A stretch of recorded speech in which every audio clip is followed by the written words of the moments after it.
Imagine you spawn into a world that has never existed before. No history, no other players, just endless forests, mountains, oceans, and you. At least that's what the game tells you. Because for more than 15 years, players have shared stories that suggest otherwise.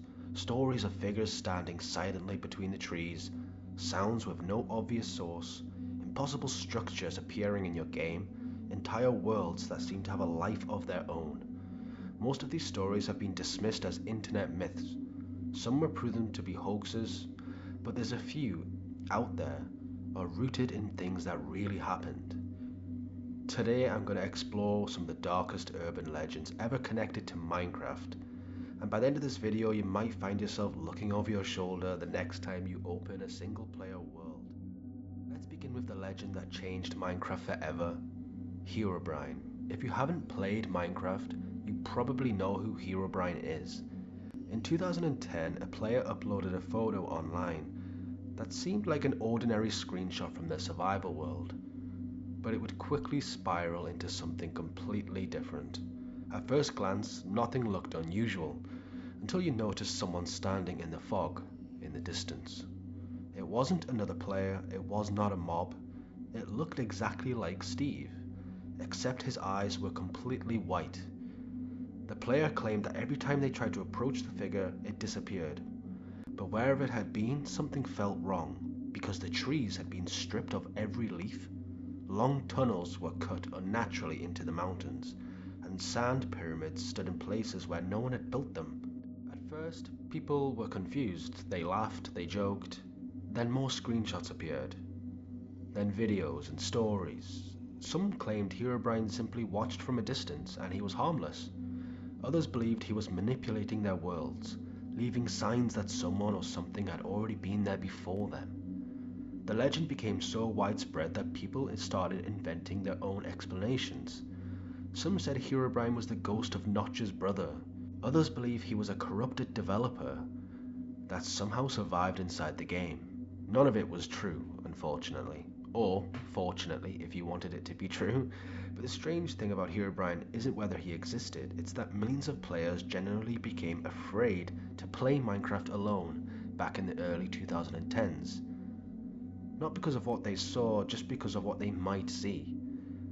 And you have to remember that the internet, especially like gaming forums, were in their infancy at this time, so when something like this came about, everybody just went absolutely crazy about this theory. And yeah, it's not real, but it really led the path to so much more internet gaming mysteries. The Farlands. Unlike Herobrine, the Farlands were real. In older versions of Minecraft, playing in a vanilla world, traveling far enough from the spawn caused the game's terrain generation to completely break apart. Not a little, but completely. Mountains stretched into impossible walls, the landscape folded over itself. It looked like some sort of nightmare scenario. Entire chunks became twisted beyond recognition, as though the world itself was completely tearing apart. It was like you were in hell. Almost nobody reached the Farlands naturally, not as that I know of anyway. It was simply just too far away. A lot of people said it was about 12 million blocks or so, which meant very few players actually knew what was waiting there, and that created this mystery. That mystery gave birth to endless theories that still exist today. Because what if the Farlands wasn't just a bug? Was it a purpose thing by the developers? What if the game's code was trying to stop you from going any further? Which probably what it was doing, but early days. And if someone or something had made it all the way to the edge of the world, would they ever come back? What would they find? What would they see? A lot of people online did speak about this, and obviously there was a lot of theories about how would the mobs act, how would entities act, would they be morphed and changed into, despicable creatures, or what would happen? It's the fact that not many people reached the Farlands, but it was real and it was out there, and the time it would take to reach the Farlands, would it be worth it? Who knows, because it seems like when you get there, you might as well just have a look around. But would your console break? Would your PC break? I don't know. But those are the infancy times for like Minecraft and stuff. So who knows? But it would be interesting to see how the terrain generation treated like, your own builds. Imagine building a world there, or like having a farm or something. But this is really interesting because it is real, unlike Herobrine, and unlike the next one as well. Entity 303. This one's one of my favorites because after Herobrine became famous back in like 2010, players began searching for another mystery because we need that serotonin hit, we need something, come on. Eventually they found one, or at least some claim they did. Entity 303 wasn't described as a ghost, it was a former Mojang employee who wanted revenge after being fired. According to the story, he hacked servers, corrupted files, deleted worlds, and contacted players through impossible messages, which is kinda strange. Imagine playing by yourself and then some weird message comes through about like, I don't know, poisonous potatoes or something. Unlike Herobrine, he relied on the fear of the unknown.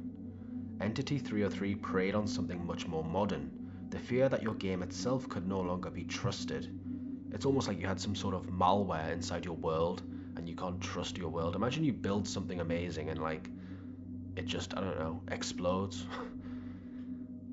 Every unexplained crash in the game suddenly felt suspicious, and especially in the early days of like Minecraft and in gaming, if something went wrong, a lot of people would just point straight to Entity 303 and it would just further the lore a little bit and create more creepypastas and more stories about it. But every corrupted world seemed like proof, every glitch seemed like proof.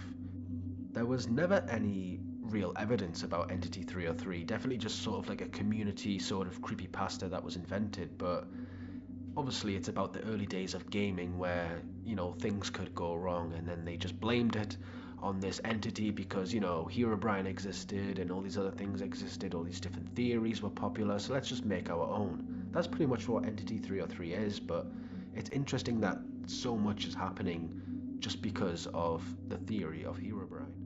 Null is often described as quite similar to Herobrine. Instead of glowing white eyes, he's pure darkness, just a thick black blob.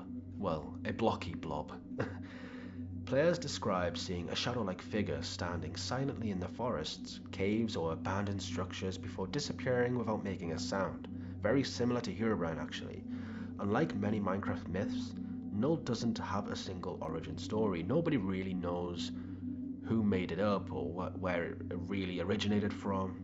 He's more like an evolving internet legend, changing slightly every time someone tells it, which definitely makes it feel more mysterious because it's still evolving, it's still out there, and you can tell that this also stems from the Herobrine myth, because a very similar sort of vibe, just standing, watching. But you've got to remember as well, imagine this was real. There's not much evidence about it, it's more than likely not real, but there is no backstory, and imagine seeing it yourself. It's just like, who's in my world? But anyway, that's what Minecraft is good for. It's all about creativity and doing your own thing and having just a completely fluid experience, but almost anything is possible, especially theories and stories, and some of them are quite scary. That's it for today, everybody. Thank you so much for watching my video. I hope you found it interesting. It's actually my first video on my channel. I'm gonna plan on doing some more videos. It doesn't have to be Minecraft related, but maybe some urban legends about other games as well. If you did enjoy it or found it interesting, leave a comment. Just let me know what you think, or give me an idea for my next video. Thank you so much for watching. I appreciate you all. Bye.